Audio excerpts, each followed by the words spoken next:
Hello students, आज हम बात करेंगे important definition that are generally linked with water requirement of crops. So सबसे पहले आता है that is commanded area, CA। So commanded area basically क्या है? एक ऐसा एरिया जो कि हमारा कैनाल क्या है, इरिगेट कर रही है। जो भी हमारा कैनाल जो भी इरिगेट कर रही है उस एरिया को हम लोग क्या बोलेंगे? That is the commanded area. So next हमारा निकल के आता है that is gross commanded area. Gross commanded area, और ग्रोस कमांडेड एरिया बेसिकली हमारा क्या है?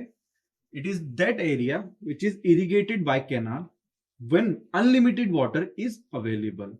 यदि बहुत सारा पानी हमारे पास अवेलेबल है, दैट इज अनलिमिटेड वाटर, और हम किसी एरिया को इरिगेट कर रहे हैं, तो किसी कैनाल से इरिगेट कर रहे हैं, तो that is known as gross commanded area.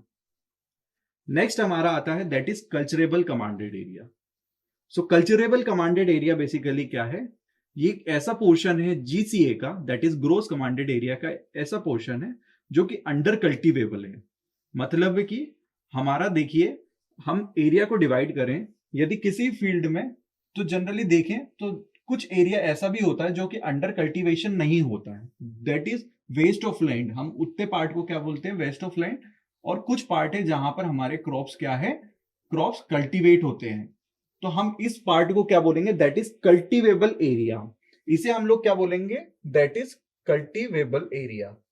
और नेक्स्ट जो अनकल्टीवेबल एरिया है, this is non cultivable area. This is non cultivable area.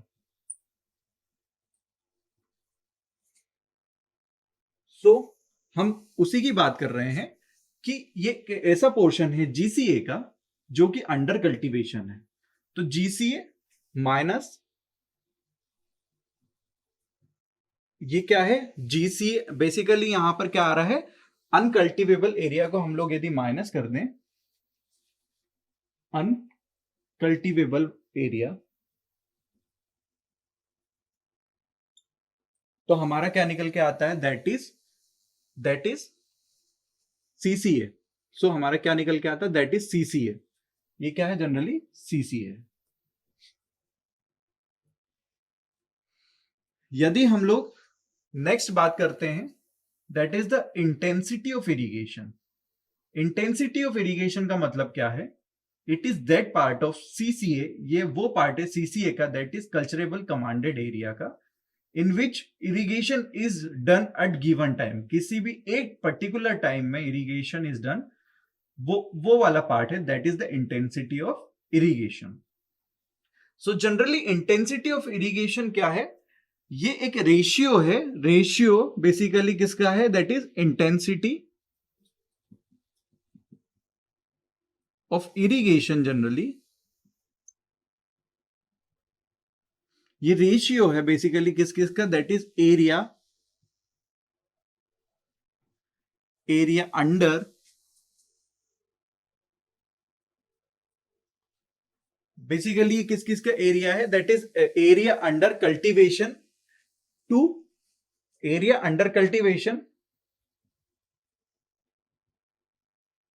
To total culturable area, to total culturable area, जिसमें हम लोग क्या करते हैं? प्लांट्स की ग्रोथ कराते हैं। तो ये एरिया अंडर कल्टीवेशन, कितना एरिया उसमें cultivate area to total culturable area में हम लोग क्या बोलेंगे? This is known as intensity of irrigation. That is intensity of irrigation. So basically important है ये टर्म इंटेंसिटी ऑफ इरिगेशन, क्योंकि हमें हर न्यूमेरिकल में इंटेंसिटी ऑफ इरिगेशन दिया रहता है। सो कुछ अलग डेफिनेशंस निकल के आती, that is the type of irrigation में हम लोग देखेंगे। तो that is generally paleo irrigation का मतलब क्या होता है? पैलियो इरिगेशन टर्म निकल के आता है, उसका मतलब होता है that is the first watering. ये सबसे पहली वाटरिंग होती है प्लांट की। मान लीजिए हमारा ड्यूरेशन है क्रॉप का, ये हमारा बेसिकली सोइंग से लेके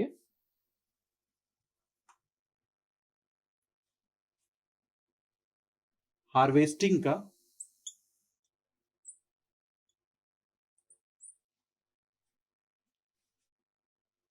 नेक्स्ट है हमारा that is paleo irrigation. Paleo irrigation हमारा क्या होता है? That is first watering.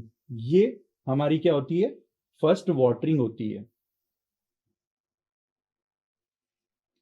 ये हम लोग किस लिए करते हैं? बेसिकली इसका रिक्वायरमेंट क्या होता है हमारा? इसका requirement generally to make fit for cultivation. यदि हम किसी भी लैंड पार्ट को फिट फॉर कल्टीवेशन के लिए बनाना चाहते हैं, that is the first watering हम लोग उसको देंगे फील्ड को, that is known as paleo irrigation. Kor watering basically हम देखें तो कोर वाटरिंग का मतलब क्या होता है? That is the second watering, that is the second watering. ये क्या होती है? Second watering. और इसे हम लोग क्या बोलते हैं? Core watering. इसे क्या बोलते हैं हम लोग? Core watering. और ये सेकेंड वाटरिंग कब होती है? बेसिकली सोइंग के बाद। मतलब कि फर्स्ट वाटरिंग कब होती है? ये फर्स्ट वाटरिंग के बाद जो भी सेकेंड वाटरिंग हम लोग देंगे, that is the core watering. और ये बेसिकली क्या है? फर्स्ट वाटरिंग है। कब? सोइंग के बाद। यदि हमने जर्मिनेट कर दिया सीड्स को, सीड्स ने ग्रो कर लिया बेसिकली, उसके बाद हम सबसे पहली जो भी वाटरिंग दे रहे हैं खेत में, that is known as kor watering. उसे हम लोग क्या बोलेंगे? कोर वाटरिंग बोलेंगे। नेक्स्ट आता है दैट इज हमारा core depth. So basically core depth का मतलब क्या होता है? जो भी सेकेंड वाटरिंग में डेप्थ आ रही है निकल के, दैट इज कोर डेप्थ। सो कितना पानी हम लोग फर्स्ट वाटरिंग दे रहे हैं आफ्टर सोइंग के बाद, तो उस डेप्थ को हम लोग क्या बोलेंगे? That is core depth. So generally ये डिपेंड करता है हमारे प्लांट पे या क्रॉप पे बेसिकली, कि हम लोग कौन सा टाइप ऑफ क्रॉप है हमारे पास, जिसको कितनी रिक्वायरमेंट है पानी की। फर्स्ट वाटरिंग में हम लोग कितना पानी उसको रिक्वायर्ड है, that is known as kor depth. वो डिपेंड करता है अपने प्लांट पे या क्रॉप पे। सो बेसिकली हम देखें तो राइस के लिए जनरली क्या होता है? It is 19 centimetre. कितना रिक्वायर्ड होता है? That is 19 centimetre. Sugar cane की जनरली हम लोग बात करें, शुगर केन की, तो दैट इज रिक्वायर्ड 16.5। ये कितना रिक्वायर्ड होगा? Sugar cane basically 16.5। So basically हमने देखा कि राइस में तो ज्यादा पानी की, वी ऑल नो दैट कि राइस में हमारे पास क्या है? जनरली पानी की रिक्वायरमेंट ज्यादा होती है, तो इसलिए जो वाटर है यहां पर राइस के लिए रिक्वायर्ड ज्यादा है। सो नेक्स्ट आता है that is core period. So core period का मतलब क्या होता है? It is the time interval in which kor watering is applied. ये एक ऐसा टाइम है बेसिकली जिसमें कोर वाटरिंग इज अप्लाइड। अब जितने टाइम ड्यूरेशन लग रहा है हमको कोर वाटरिंग के लिए, दैट इज टाइम इंटरवल। तो जो भी कोर वाटरिंग आएगा, जो कोर पीरियड आएगा, that is time interval between in which kor watering is applied. Next आता है that is the crop period. So basically crop period क्या है? It is the time interval between sowing and harvesting. ये sowing and harvesting के बीच का जो भी टाइम आता है हमारा, दैट इज द, ये क्या बोलेंगे हम लोग? इसको क्रॉप पीरियड बोलेंगे। ये क्रॉप पीरियड।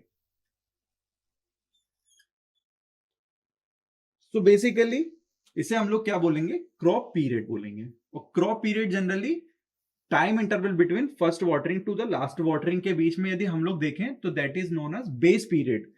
यदि हम लोग देखें तो बेस पीरियड हमारा क्या है? That is the first watering के बीच में और लास्ट वाटरिंग के बीच में। मान लीजिए हार्वेस्टिंग से पहले हमने यहां कहीं लास्ट वाटरिंग की हुई है, that is the last watering. यदि फर्स्ट वाटरिंग और लास्ट वाटरिंग के बीच का जो भी टाइम ड्यूरेशन है, दैट इज नोन एज, ये क्या है यहां पर हमारे पास? दैट इज नोन एज, ये क्या बोलेंगे हम लोग? इसको बेस पीरियड बोलेंगे। क्या बोलेंगे? Base period. सो बेसिकली ये देखा गया है जनरली। अब देखिए आप कि जो भी हमारा ड्यूरेशन है, दैट इज फर्स्ट वाटरिंग और सोइंग के बीच का जो भी ड्यूरेशन है, एंड हार्वेस्टिंग और लास्ट वाटरिंग के बीच का ड्यूरेशन है, दैट इज जनरली इक्वल नहीं होता है। सो यहां पर इक्वल नहीं होता, ये वेरी करता है बेसिकली, डिपेंड ऑन क्रॉप्स, ये वेरी करता है। तो एक्चुअली में क्या होता है हमारा? एक्चुअल यदि हम देखें, नोट देखें इसमें, तो this is the actual value of crop period. क्या है? Actual value of crop period basically, ये वाला क्रॉप पीरियड बेसिकली ये ग्रेटर देन होता है बेस पीरियड से, बेस पीरियड से ज्यादा होता है। बट फॉर इंजीनियरिंग पर्पस, हम लोग यदि इंजीनियरिंग पर्पस से देखें तो हम लोग इसको इक्वल मानते हैं कि बेस पीरियड बेसिकली इक्वल है क्रॉप पीरियड के। नेक्स्ट हमारा आता है that is the frequency of irrigation. यदि हम फ्रीक्वेंसी ऑफ इरिगेशन देखें तो दो वाटर वाटरिंग, कंसेक्यूटिव वाटरिंग, एक के बाद यदि वाटर हो रहा है दूसरी बार, तो उस कंसेक्यूटिव वाटरिंग के बीच में, मतलब कि सोविंग के और हार्वेस्टिंग के बीच में हम कई बार वाटरिंग करते हैं, उस दोनों वाटरिंग के बीच में कंसेक्यूटिव मतलब एक के बाद एक दूसरी यदि वाटरिंग आ रही है, उन दोनों के बीच का जो टाइम इंटरवल है वो बेसिकली कितना है, उसे हम लोग बेसिकली क्या बोलते हैं, फ्रीक्वेंसी ऑफ इरिगेशन। और basically frequency of irrigation is directly proportional, ये क्या है, डायरेक्टली प्रोपोर्शनल है किसके, दैट इज द टेम्परेचर। ये किसके इनवर्सली प्रोपोर्शनल है, sorry inversely proportional to the temperature. Inversely proportional basically यहां पर क्यों है, यदि मान लीजिए टेम्परेचर इंक्रीज होगा, किसी भी एरिया का टेम्परेचर को हम लोग इंक्रीज करेंगे, तो उसकी फ्रीक्वेंसी क्या है, क्या होगी, कम होगी। उसकी फ्रीक्वेंसी क्या होगी, कम होगी। क्यों होगी कम, बेसिकली ये देखा गया है कि जनरली हमें ज्यादा बार रिक्वायरमेंट पड़ेगी वाटरिंग की, यदि टेम्परेचर उस एरिया का ज्यादा बार बढ़ेगा या बढ़ता रहेगा, तो हमें क्या है, कंसेक्यूटिव वाटरिंग के बीच में क्या करना पड़ेगा, इंटरवल कम करना पड़ेगा और बार बार हमें वाटरिंग करनी पड़ेगी। इससे हमारी क्या फ्रीक्वेंसी क्या होगी, कम होती चली जाएगी। दैट मीन्स मान लीजिए, हम एक डायग्राम से समझते हैं बेसिकली, यदि देख लीजिए ये जो हमने वाटरिंग देते गए, ये हमने कई बार वाटरिंग दी। सो बेसिकली अभी क्या है, कांस्टेंट वाटरिंग है। यदि टेम्परेचर मान लीजिए यहां पर कांस्टेंट है, मान लीजिए कांस्टेंट है किसी भी एरिया का, दैट इज, तो हम उसको जनरली जो भी रिक्वायरमेंट है हमारे वाटरिंग की हम देते गए उसको। मान लीजिए यदि टेम्परेचर राइज करेगा, किसी भी एरिया का टेम्परेचर राइज करेगा, तो ये वाटरिंग होती है फर्स्ट वाटरिंग, दैट इज ये वाटरिंग हम लोग क्या करेंगे, शिफ्ट करेंगे और सेकंड वाटरिंग, थर्ड वाटरिंग क्या होगी, पास होती जाएगी। तो ये जो टाइम इंटरवल बेसिकली इन दोनों के बीच का होता है, वो क्या होगा, कम होता जाएगा। क्यों कम होता जाएगा, due to the temperature, temperature के कारण वो टाइम इंटरवल कम होता जाएगा, इसलिए हमारी जो फ्रीक्वेंसी ऑफ इरिगेशन है वो भी कम होती जाएगी। ठीक है, so these are the some definitions which is generally used in irrigation, और इनकी बहुत यूज होता है हमारे इरिगेशन में। Thank you very much.